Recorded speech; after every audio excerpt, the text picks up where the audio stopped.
अब उसके बाद अगली चीज़ आ जाते हैं क्लोनिंग। तो क्लोनिंग में लोग आप ऐसा समझते होगे कि यार डुप्लीकेट बना देना, ऐसा नहीं है। क्लोनिंग कई लेवल पे की जा सकती है। सबसे पहले जीन की क्लोनिंग की जा सकती है, जो जीन वहाँ है वही यहाँ आ जाएगी। फिर थेरेपेटिक क्लोनिंग की जा सकती है, जिसमें एक जैसे अंग बनाए जा सकते हैं, उसका दिल कॉपी किया जा सकता है, उसका फेफड़ा, उसकी किडनी। फिर आते हैं हम शक्ल बनाने की रिप्रोडक्टिव क्लोनिंग, सीधे सीधे जानवर या इंसान की कॉपी बना दी जाती है। ऐसा नहीं है कि दुनिया में क्लोनिंग केवल इंसान जानवर की जा सकती है, पेड़ पौधे, बैक्टीरिया, वायरस, किसी की भी की जा सकती है। तो जो बैक्टीरिया वगैरह उनकी क्लोनिंग पहले हो गई थी, लेकिन बड़े ऑर्गेनिज्म में अगर आप बात करो, सबसे पहले एक भेड़ की क्लोनिंग हुई थी जिसका नाम था डॉली। कौन सी टेक्निक यूज़ होती है क्लोनिंग में? Somatic cell nuclear transfer. अभी समझा देंगे कि इसमें होता क्या है।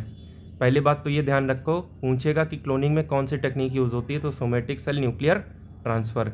अब देखो डॉली की क्लोनिंग हुई कैसी थी वो हम आपको समझा देते हैं। सबसे पहले आपको ये भेड़ चाहिए ए, ये खूबसूरत सी भेड़ है, इसकी एक सेल निकालनी है आपको। कौन सी? तो उसकी स्तन ग्रंथि से आपको सेल निकाल ली है। मान लीजिए ये सेल आपने इस भेड़ ए से स्तन ग्रंथि से निकाल ली, तो ये उसका न्यूक्लियस है। अब इस न्यूक्लियस को यहाँ से हटा लेना पड़ेगा, तो आपने इस न्यूक्लियस को हटा लिया। अब इसको डालोगे कहाँ? तो एक दूसरी भेड़ चाहिए जिसका आपको ओवम उठाना है।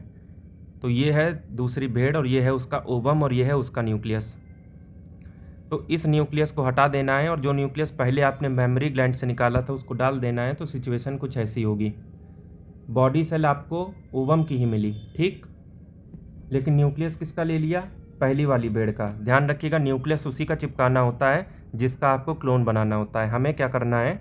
इस भेड़ ए का क्लोन बनाना है, तो इसका न्यूक्लियस आपको दूसरी ओवम में चिपकाना पड़ेगा।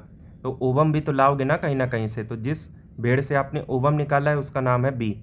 तो बी के ओवम में ए का न्यूक्लियस चिपका दिया। कुल मिला के बात ये है, सिचुएशन कुछ ऐसी हो गई, ठीक। अभी इसको स्पर्म दे के इसका जाइगोट बना के 10, 15, 20 सेल बनने तक वेट करना होगा, एम्ब्रियो कल्चर जिसे कहते हैं। ये सारी चीज़ें आप लैब में कराओगे। इसके बाद ये जो हल्का सा एम्ब्रियो बन के तैयार हुआ, इसको एक तीसरी भेड़ के यूट्रस में डालना होगा। तो ये तीसरी भेड़ है, इसके यूट्रस में आपने इसे डाल दिया। अब इसकी प्रेगनेंसी कंफर्म करनी होगी। अगर ये प्रेग्नेंट है तो इसकी जो भी बच्ची बनेगी, डी नाम की भेड़, एक तरीके से वो ए की कॉपी होगी। तो एक आपने पुनर्जन्म इस तरीके से करवा दिया।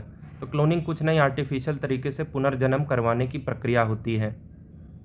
एक का न्यूक्लियस दूसरे के ओवम में चिपकाना होता है, तीसरे में डालना पड़ता है, जो चौथी बनती है वो पुनर्जन्म लेती है, ठीक, पहले वाली के।